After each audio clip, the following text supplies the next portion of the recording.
dito ngayon. Thank you, Mr. Chair. Mr. Chair, huwag na tayo magpaligoy-ligoy pa dahil panay kasinungalingan itong sinasabi niyo. Mr. Chair, since we have heard the testimonies of the resource persons present here today, in the name of JM, ano ito? What's your family name, JM? Taroma, Patrick, Simbahon, and Dodong, alias Dodong. And there are a lot of witnesses who wants to come out and to testify against Ms. Franz. And those who are willing to testify wants to come out, like for example, itong si Pau Pau and the garbage collector. Maybe we can summon them in the next hearing, maybe by next week, because we are going to have our recess the week after next. So, and this woman, our resource person, Mrs. Franz, have been giving a lot of inconsistent answers coming from me. And I believe that this woman, Ms. Franz Ruiz, is the mastermind of everything, of maltreating, of inflicting severe injuries, leading to the total blindness of Aling LV. Therefore, Mr. Chair, I move that we cite this woman, Mrs. Franz Garcia Ruiz, in contempt. I second the motion, Mr. Chair.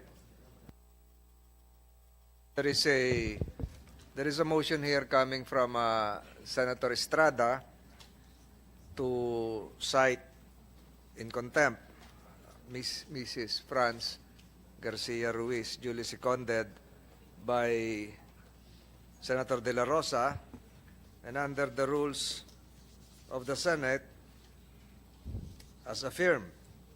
Maybe, Mr. Chair, we better confine her at the Pasay City Jail, not here in the Senate.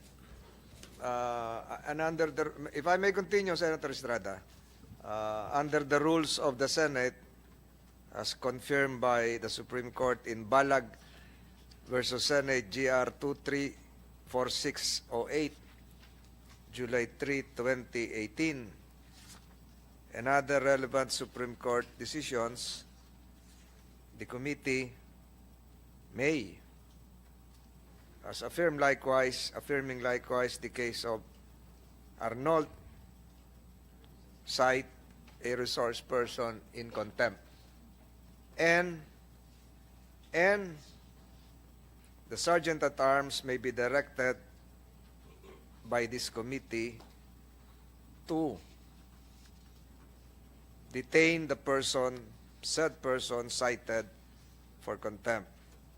There is a subsequent motion, unless the first motion is amended by Senator Estrada, to detain Mrs. Franz Garcia to commit Mrs. Franz Garcia to the Pasay City Jail.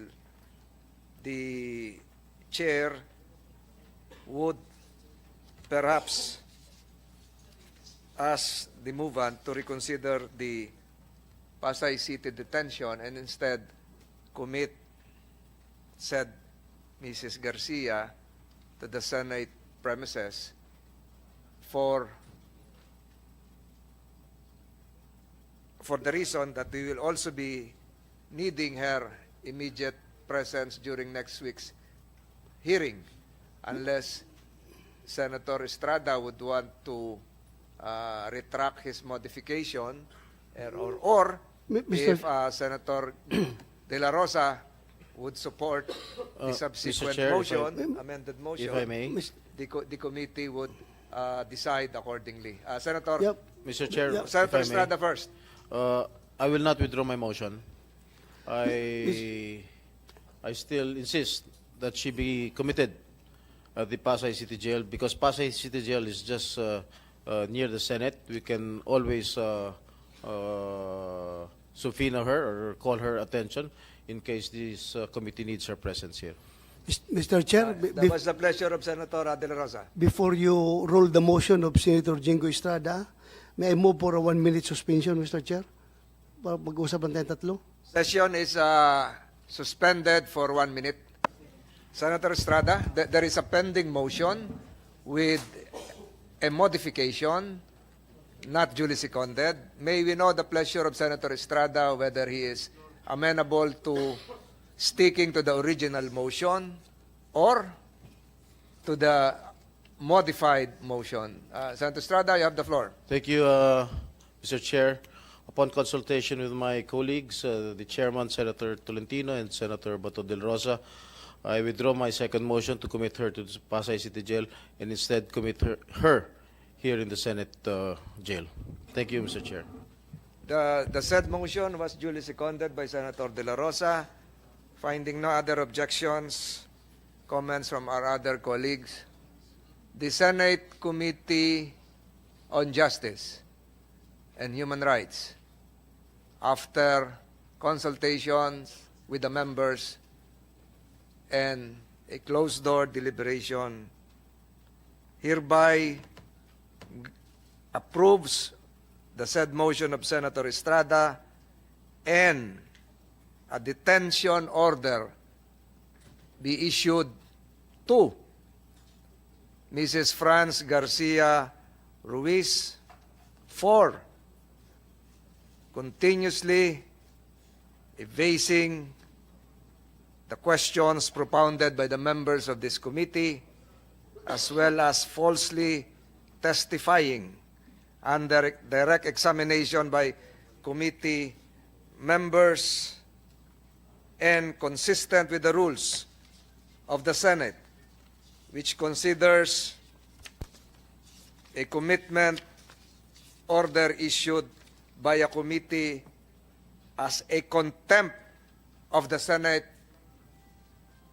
The Sergeant at Arms is hereby directed to place under detention within the Senate premises said person, Mrs. Franz Garcia Ruiz, with visitation rights accorded to his family members as well as counsel, effective today, September 19, 2023, given in open session by the Senate Committee on Justice and Human Rights. So ordered.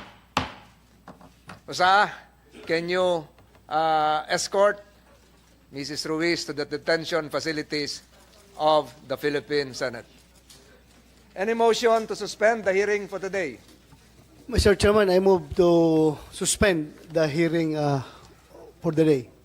Without objections on the part of the members of the Committee on Justice and Human Rights, the Senate Committee on Justice and Human Rights investigation is hereby suspended.